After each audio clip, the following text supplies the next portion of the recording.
Humni bilisummaa Oromoo WBOn zooniilee Oromiyaa garaagaraa kanneen akka zoonii Lixaa, Harsadee fi Giddugala Oromiyaa keessatti tarkaanfiiwwan laalessaa loltoota mootummaa irratti fudhataniin injifannoo argachuu beeksisan. WBOn zoonii Lixa Oromiyaa miseensota WBO haaraa yeroo dheeraaf leenjisaa ture eebbisuun gara dirqama itti aanuutti bobbaasuun gabaafame. Mariin biyyoolessaa fakkeessiif yookiin burjaajii guddaa uumuuf nama dhuunfaa Abiyyi Ahimadiin qophaa'ee ture irratti jaarmiyaan WBO qoosaa siyaasaa jechuun ibsa baaseen hubannoo gahaa laateera. Godina Arsii Bahaa Ona Zuwaay Dugdaa keessatti humnoonni mootummaa hidhaa seeran alaa fi saamicha maallaqaa raawwachaa jiraachuu jiraattonni qeerroo bilisummaa Oromoo naannichaatti himan. Harri adoolessa 21 bara 2026 akkam jirtu kabajamtoota dhaggeeffattoota keenya, kun sagalee qeerroo bilisummaa Oromootii. Oduu guyyaa har'aaf jennee walitti qabannee isiniif dhiyeessina. Hanga xumuraatti nu waliin turaan affeerraa keenya. Humni bilisummaa Oromoo WBOn zoonii Lixaa fi zoonii Harsadee akkasumas Giddugala Oromiyaa tarkaanfii waraanaa naannolee Oromiyaa garaagaraatti loltoota mootummaa irratti fudhateen injifannoo argachuu isaanii hoogganoonni zooniilee ibsan. Akka odeeffannoon hooggansa WBO zoonii Lixaa irraa argametti tarkaanfii waraanaa kun godina Horroo Guduruu Wallaggaa aanaa Jimmaa Gannatii gandoota lama keessatti adoolessa 19 bara 2026 kan gaggeeffame yoo ta'u, tarkaanfii kanaan loltoota mootummaa 27 ajjeesuu fi kanneen biroo 21 immoo madoo ulfaataan miidhamuu danda'aniiru.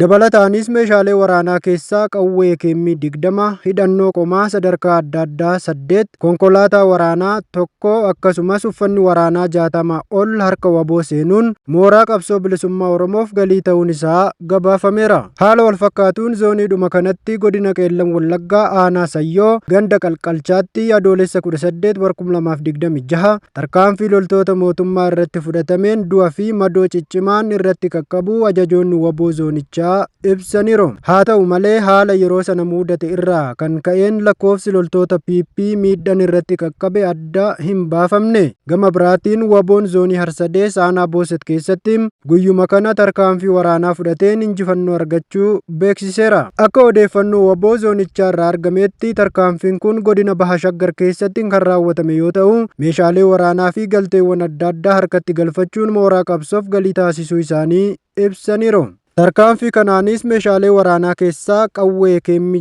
6, duubatti hafaas 3, rasaasa keemmii firii 2,000, meeshaalee elektirooniksii adda addaa, yuunifoormii waraanaa hedduu akkasumas hoogganaa loltoota mootummaa tokko booji'uun isaanii himameera.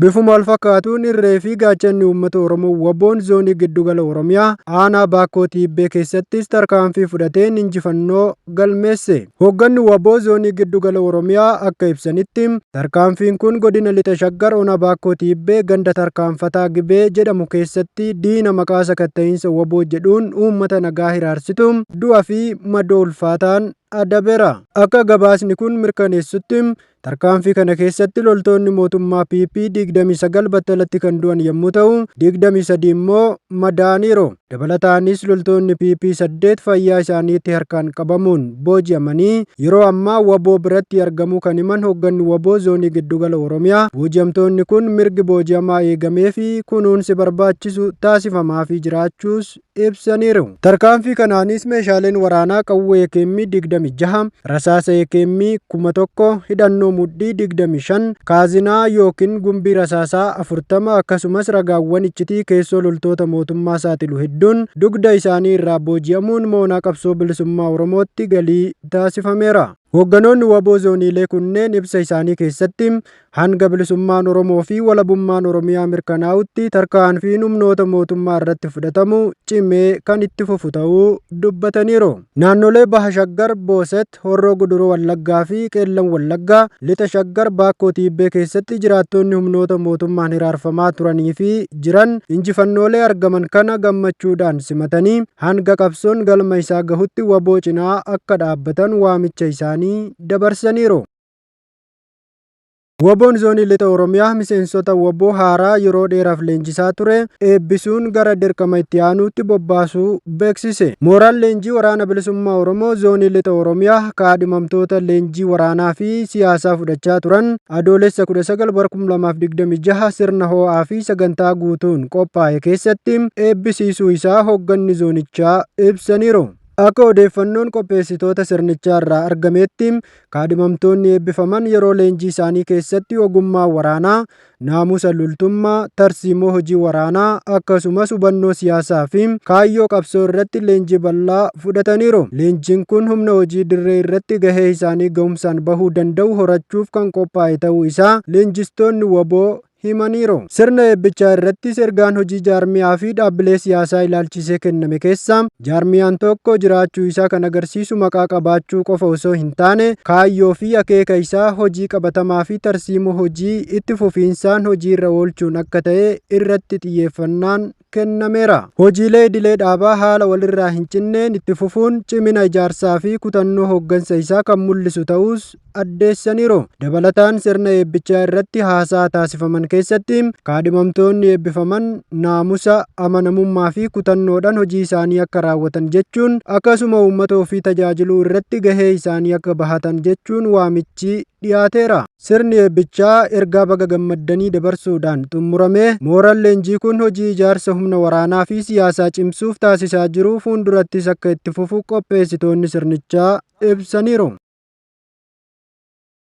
Mariin biyyoolessaa fakkeessiif yookiin burjaajii guddaa uumuuf nama dhuunfaa Abiyyi Ahimadiin qophaa'ee ture irratti jaarmiyaan woboo qoosaa siyaasaa jechuun ibsa baaseen hubannoo laateera. Jaarmiyaan woboo ibsa marii fakkeessii mootummaa federaalaa jalatti gaggeeffamaa jiru irratti yaada isaa kenneen mariin biyyoolessaa mootummaa muummee ministeeraa Abiyyi Ahimadiin gaggeeffamaa jiru rakkoo siyaasaa biyyattii hiikuu kan hin dandeenye ta'uu isaa ibsan. Ibsa isaanii keessatti Bitootessa 23/2026 humnoota mootummaan yakkoota uummata Oromoo irratti raawwatamaa jiran jechuun ibsa baasan yaadachiisuun amma ammoo adeemsi marii biyyoolessaa fi mariin heera mootummaa fooyyessuu jedhu mootummaa irraa dhiyaate kaayyoo siyaasaa addaa akka qabu himaniiru. Akka jaarmii woboo jedhutti marii kana keessatti humnoonni siyaasaa Oromoo fi bakka bu'oonni uummataa sirnaan hin hirmaanne. Kan hirmaachaa jiran mootummaa fi humnoota yookiin garee mootummaa deeggaran qofa jedhan. Sabootaa fi sablammoota biroo keessattis haalli wal fakkaataan jiraachuu himaniiru. Dabalataanis mariin mootummaa Abiyyi Ahimadiin hoogganamu gaafilee siyaasaa Oromoo hiikuu osoo hin taane caalaatti akka walxaxu taasisa jechuun ibsanii mootummaa amma jiru keessatti fedhiin gaafii Oromoo karaa haqa ta'een deebisu hin jiru jedhaniiru. Akkasumas kaayyoon adeemsa kanaa inni tokko aangoo mootummaa cimsuu yoo ta'u inni biraan ammoo Oromiyaa laaffisuu fi caasaa bulchiinsaa jijjiiruudha jechuun himu. Finfinnee fi Dirree Dhawaa ilaalchisee yaada isaanii ibsuun magaalonni kunneen dhimma murteessaa Oromiyaa ta'uu isaanii gadi fageenyaan akeekkachiifameera. Kana malees rakkooleen siyaasaa impaayirichaa marii hunda hammate bakka humnoonni siyaasaa fi bakka bu'oonni uummattootaa walqixa hirmaatanitti qofa furmaata argachuu akka danda'an ibsaniiru. Dhuma irratti miseensonni komishinii marii biyyoolessaa fi namoonni adeemsa kana deeggaran itti gaafatamummaa seeraa fi seenaa akka qaban jaarmiyaan woboo ibsa isaa keessatti hubachiiseera. Godina Arsii Bahaa Ona Zuwaay Dugdaa keessatti humnoonni mootummaa hidhaa seeraan alaa fi saamicha maallaqaa raawwachaa jiraachuu jiraattonni qeerroo bilisummaa Oromoo naannichaatti himan. Jiraattonni godina Arsii Bahaa aanaa Zuwaay Dugdaa keessatti qaamoleen mootummaa aanichaa namoota nagaa irratti hidhaa seeraan alaa fi saamicha maallaqaa raawwachaa jiru jechuun himatan. Akka odeeffannoo maddeen naannichaa irraa argametti qaamoleen kunneen maqaa hojii misoomaa fi nageenya jedhuun kan socho'an ta'us namoota baadiyyaa irraa gara magaalaa Ogolchoo dhimma dhuunfaa isaaniif daldalaa fi tajaajila fayyaa barbaacha dhufan karaa seensaa irratti dhaabanii to'annoo jala oolchuun hidhaa fi saamicha maallaqaatiin miidhaa irratti geessisaa jiru. Maddoonni odeeffannoo kunneen akka ibsanitti namoonni sababni seeraa irratti hin dhiyaanne illee qabamanii hidhamuun qarshii 5,000 hanga 50,000tti akka irraa fudhatame himaniiru. Namoota himanni soba ta'e adda addaa irratti dhiyaate jedhaman irraa immoo qarshii 50,000 hanga 100,000tti akka kaffalchiifamu taasisan jechuun qeerroo bilisummaa Oromoof eeruu kennaniiru.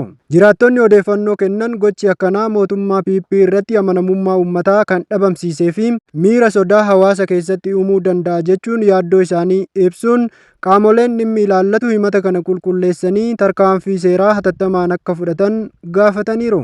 Hanga gabaasni kun qophaa'etti himannoon kun qaama mootummaa aanaa, mootummaa naannoo yookiin qaama seeraa kamiyyuu biratti ukkaanfamee waan jiruuf qaamolee himataman irraa deebiin mootummaa ifatti kenname kan hin argamne ta'uun mirkanaa'eera.